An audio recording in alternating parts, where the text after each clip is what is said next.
Welcome to NAB 2026. I am James with Ikan, and I have here with me Jeff Barnes, Business Development Manager of Broadcast and M&E for Midwich USA. Yes, indeed. How are you today, Jeff? I am good. We're sort of getting towards the back half of the show here, and I think everybody's definitely got their steps in. Yeah. Agreed. I feel like I've lost a little bit of weight as well. Maybe. Let's hope. Yeah. Right. Tell the audience about Midwich USA and your roles within the organization. Sure. I mean, traditionally, Midwich is a very, AV forward, unified communication brands distribution company. So in that vertical of distributors, it's sort of unique and quite large. We've got a lot of signed partners, in our list, well over 1,000, integrators and AV professionals that we do business with. 3 years, they made a commitment and some acquisitions to bring on a new vertically focused team, which I'm a part of, that focuses on broadcast and M&E products. So out of the 80 brands or so that we carry, it's more of a focus on, I'm helping out nationwide with, the things that we brought on that fit into that content creation, broadcast, or M&E type space. And you've been a big part of that too. We've been really excited. So it lends itself to the whole ecosystem and story about the convergence of broadcast and AV integration. Absolutely. Yep. That is mission first for Ikan. Yep. It's been a mission that we've been on for several years now. And obviously we've released several important products that really kind of bring forward that convergence. Right. And the one that most people know about is our power over Ethernet lighting. When we first released it over 2 years ago, the first iteration was a standard 1x1 panel. And when we first released it, we weren't sure how people were going to embrace a PoE only light, an RJ45 cable that's powering and controlling the light. So we actually built backwards compatibility. We wanted to give people a path to upgrade. So for that first light, we still included DMX 512 loop through. Yeah. And we obviously still had the XLR to power the light. But we quickly found that customers, integrators embraced it on day one. And from there on, that was the thing of the past, right? We don't do that anymore. All of our lights are purely PoE. We still have a backup for an XLR connection, just so that you can power on the light, make sure everything's good, for easy setup. But for all intents and purposes, it's being utilized with a single RJ45 cable. Right.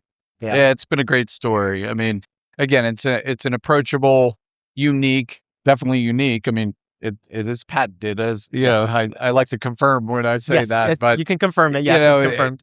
To say that you have a technology layer like that is a one of one in the industry is unique to tell that story to integrators, to say you're not going to find this anywhere else yet.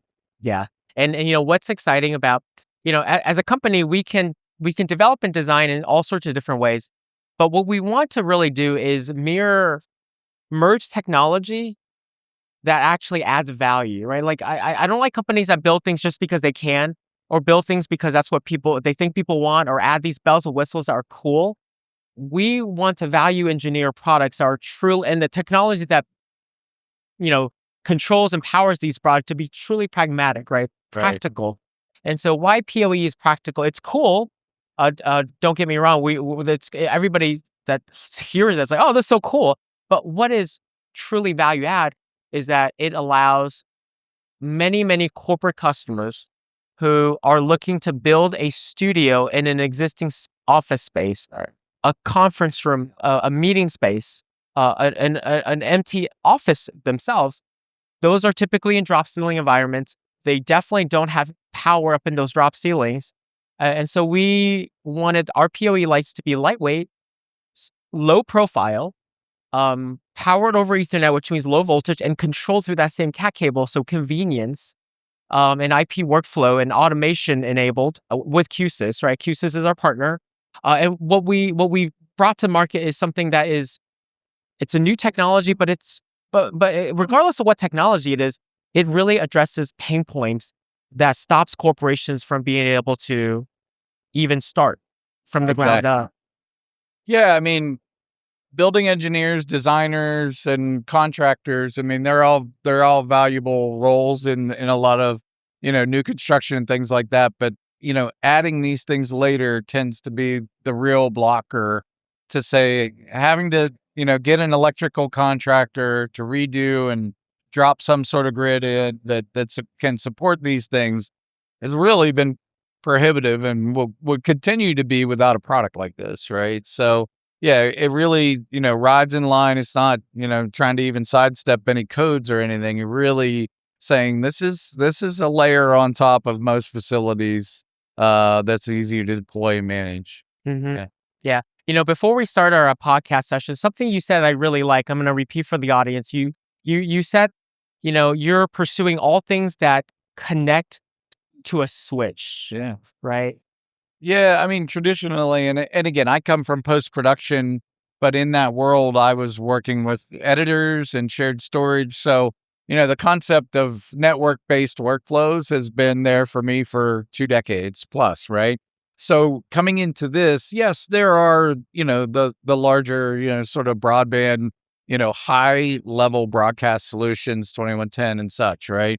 But to be able to say that there's an ecosystem of existing products out there that can work together simply on a network switch, it changes the whole attitude for the infrastructure that is required to support this. We talked a little bit about how you can support the customer and everything is sort of addressable, easily viewable and monitored on the network. You're achieving multiple things that used to be sort of a, that closed door of the engineering space. And it's like, who knows how the patch bay is wired or whatever. Right. So everything having an active lit port is really a game changer. So our approach to adding brands in the last 3 years has been to say, does it fit within that approach of IP-based video workflows, digital audio workflows, and just to have you as also a part of that. We've become a Netgear provider as well.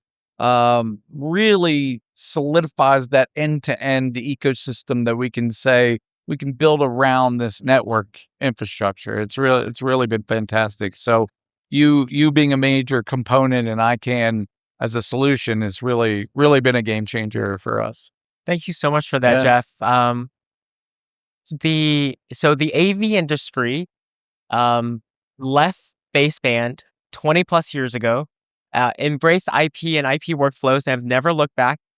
Our broadcast industry is finally ready to really take that leap as well.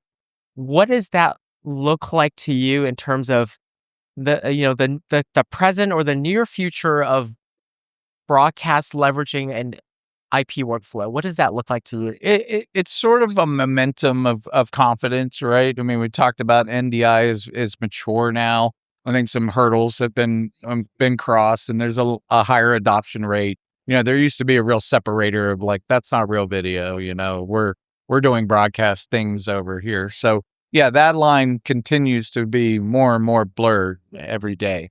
I think the other thing is choice, right? I mean, the market. I mean, you can have a favorite camera brand, or you can have different ways of managing your audio. It's not just been owned by certain products in that space. So the diversity and choice of those has been helpful when just talking about that messaging. So as I was saying, it's like, it's almost better to just try to simplify it down to a message of saying it's a network-based workflow, right? Yeah. Yeah.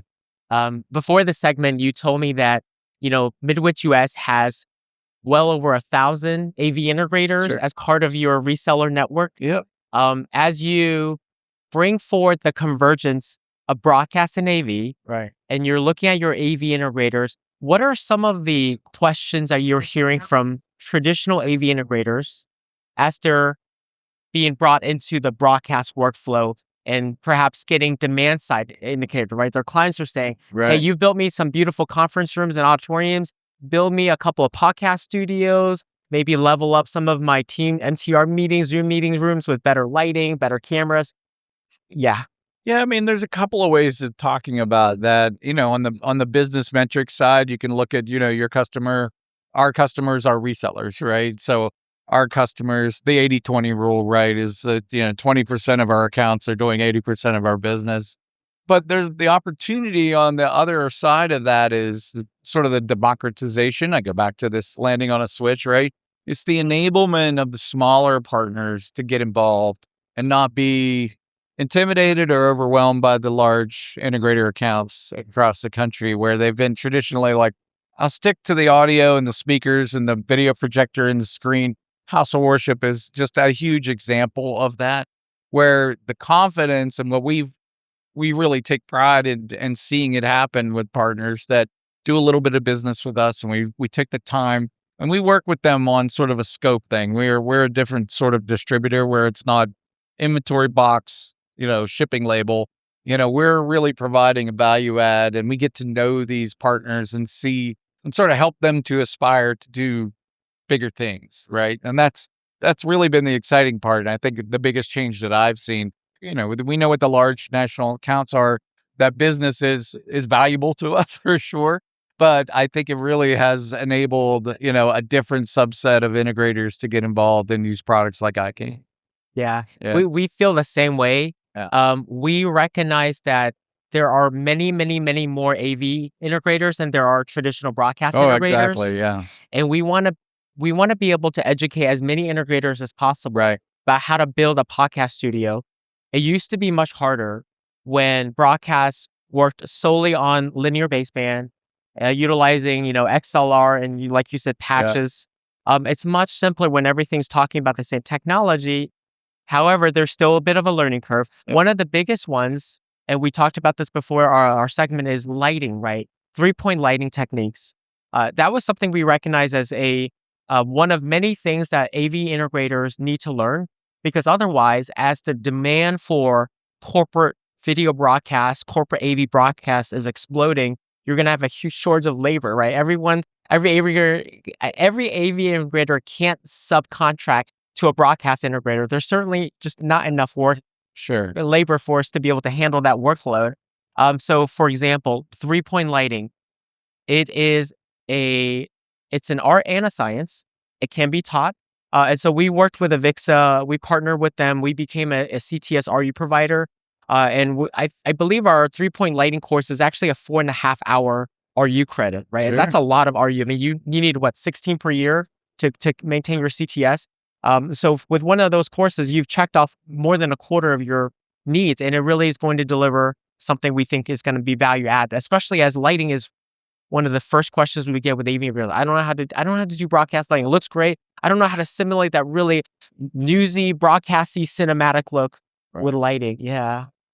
Sure. I mean, it's exciting that you're doing that, and I think that has been. I mean, that's a sure sign that you're aware of sort of the barrier or comfort with a product like that traditionally hasn't been in the AV space, right?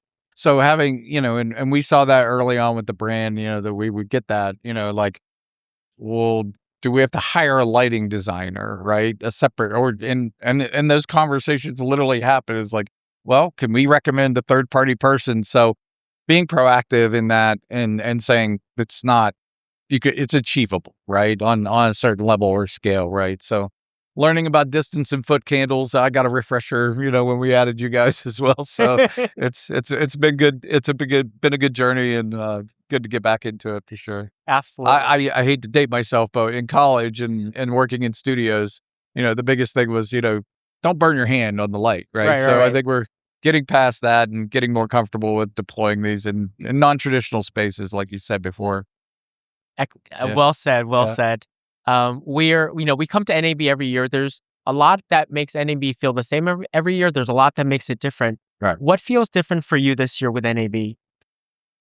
This is a self-correcting industry, right? I mean, in terms of, we've seen it swing too far and back, again, maybe dating myself, but, there was a couple of years here that it was like, if you're not doing 3D, you're not doing right. So we've seen the market make its own judgments and statements, right? So I that's why I still love coming here and seeing the trends. And we're in the middle of that sort of AI is the future, and I've seen demos on every level of some really impressive technology. So really is content creators and all of that. Yes, we don't want to eliminate people, but yes, the best demos that I've seen are really enabling creators to make powerful content, right? So as long as we're all sort of trying to push in that direction to say, let's just make entertaining things or high quality things that are smart and intelligent, I think AI is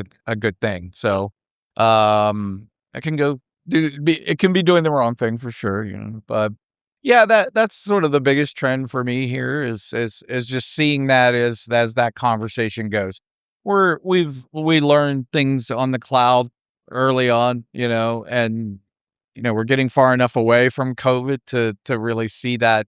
But there was a panic that we have to get to the cloud, and I think that was a trend that, the market then spent some time with it and said, this doesn't make sense from a cost standpoint. So we're now seeing true second generation sort of cloud tool sets to figure out how to properly and most efficiently and affordable, the affordability of it has to make sense for teams. So, and we're in that realm now of remote users, they're really just spread all over the place. So, corporate is a large market that isn't as much that way, right? It's still a space that you have to cultivate.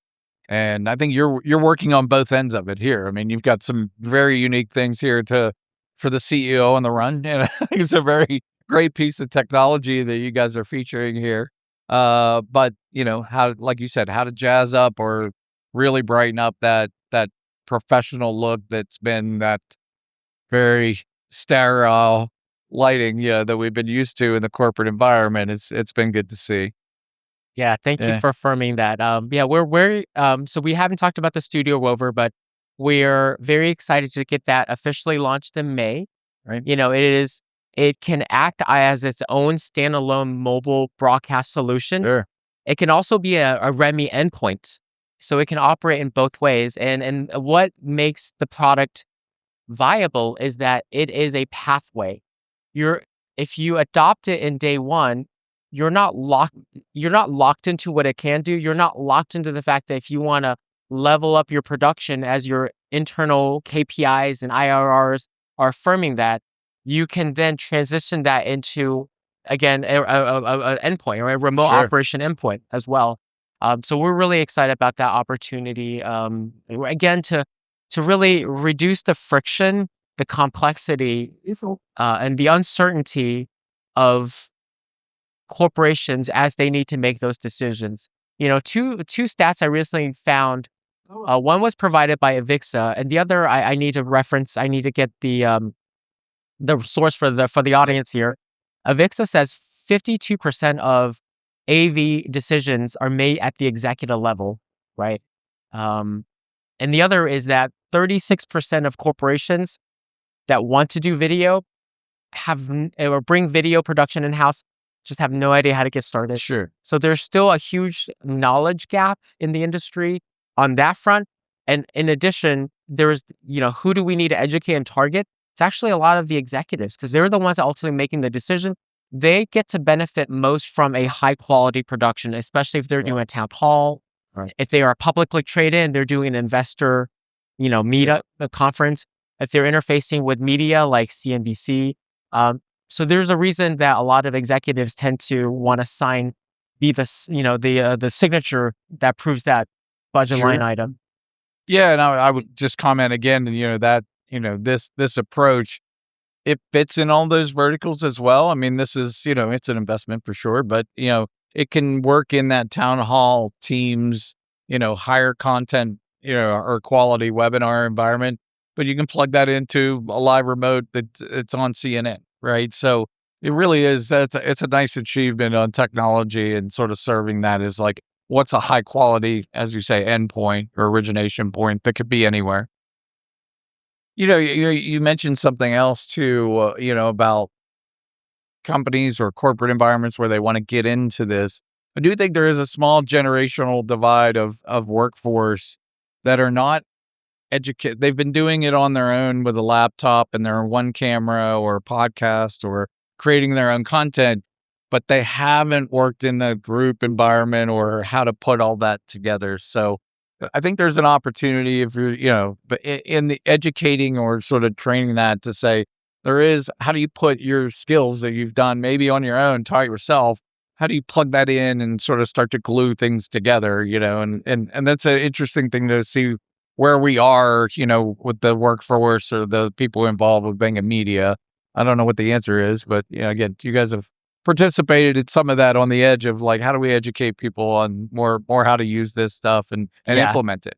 Agreed. Right. And just add to what you said, Jeff. Another jump that we hear is really intimidating is going from a single camera workflow Yep. to a multi-camera Yeah. workflow. That's like a jump with like video switching and what Yep. does that involve? Yeah, that really goes back to the core function of this vertically focused team that we have. We have a sort of a mirrored team of audio people too. And what we've noticed too is there's a bridge of there's Dante and Audinate and those type technologies that I need those technologies in my designs. They need help with video distribution. Some of these other new IP based formats that are out. We see Dante AV is an emerging technology where everybody's familiar with the NDIs and the SRTs and those type streams.